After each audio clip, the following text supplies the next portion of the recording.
ध्यान से देखो, यदि तुम्हारा सब्जेक्ट अगर सिंगुलर होता है तो वर्ब भी क्या होता है, सिंगुलर होता है। ये रूल हमेशा याद रखना, ठीक है। यदि तुम्हारा सब्जेक्ट अगर सिंगुलर तो वर्ब भी सिंगुलर होता है। यदि आपका सब्जेक्ट अगर प्लूरल अगर होता है प्लूरल, तो वर्ब भी जो होता है कैसा होता है, प्लूरल होता है। कैसा होता है, प्लूरल होता है। यदि आपका सब्जेक्ट अगर सिंगुलर तो वर्ब भी सिंगुलर, यदि आपका सब्जेक्ट अगर प्लूरल तो वर्ब भी प्लूरल। ये रूल हमेशा याद रखना आपको। और देखो, अब बात करते हैं कि आखिर कौन कौन सब्जेक्ट होता है सिंगुलर होता है, कौन कौन सब्जेक्ट होता है प्लूरल होता है। तो अगला ये कॉन्सेप्ट है कि सब्जेक्ट कौन कौन सिंगुलर होता है। तो सब्जेक्ट जो होता है, इस सिंगुलर सब्जेक्ट कौन कौन होता है, सिंगुलर सब्जेक्ट या सब्जेक्ट कौन कौन सिंगुलर होता है।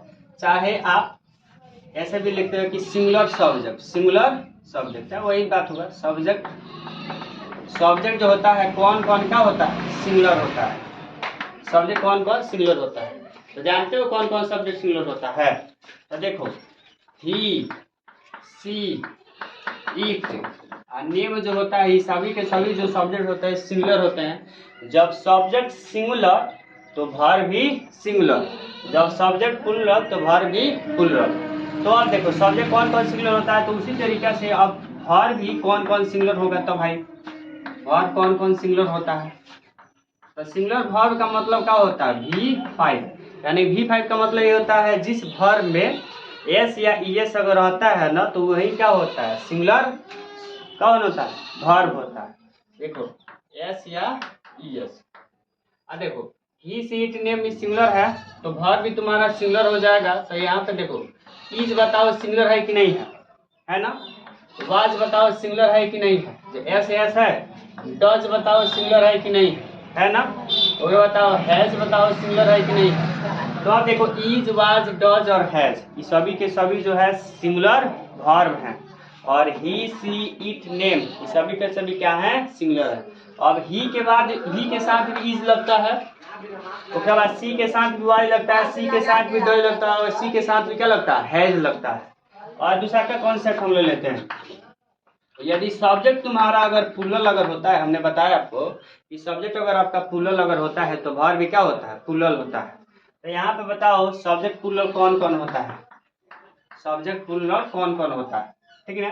तो यहाँ पे देखो सब्जेक्ट कौन कौन है, जैसे आई बताओ कथी है, प्लूरल है कि नहीं है, ठीक है। उसका बताओ यू प्लूरल सब्जेक्ट है कि नहीं है, वी प्लूरल सब्जेक्ट है कि नहीं है, दे बताओ प्लूरल सब्जेक्ट है कि नहीं है, आई, यू, वी, दे, सभी के सभी क्या है, तो प्लूरल सब्जेक्ट है।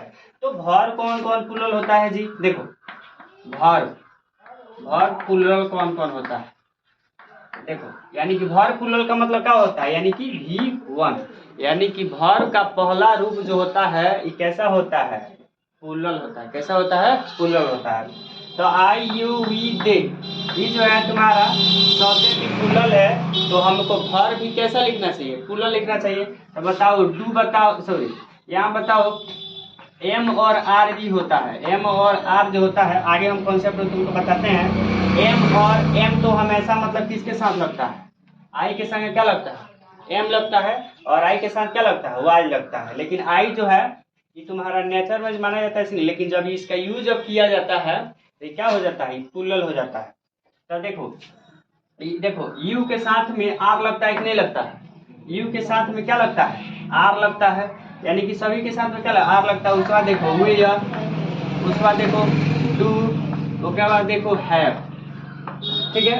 ये सभी के सभी जो होते हैं ये कैसे होते हैं, ये सब प्लूरल क्या होता है, प्लूरल वर्ब है, प्लूरल वर्ब।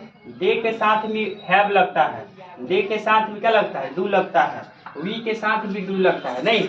लेकिन कुछ ऐसे वर्ब होते हैं जो ना ही सिंगुलर होते हैं और ना ही प्लूरल, यानी कि नो सिंगुलर, यानी कि no singular and no plural, यानी कि ना ही वो वर्ब जो होते हैं, यानी का वर्ब, यानी कि ना ही ये सिंगुलर होते हैं और ना ही प्लूरल होते हैं। एक बात बताओ, देखो यानी कि पास्ट में जैसे मान चलो हैड जो होता है, हैड ये बताओ ये सिंगुलर है, नहीं ना है ऊपर, ठीक ना। तो देखो तो कुछ ऐसे भी वर्ब होते हैं, ठीक ना। तो यहाँ इसी को अब करो उसको। तो हेड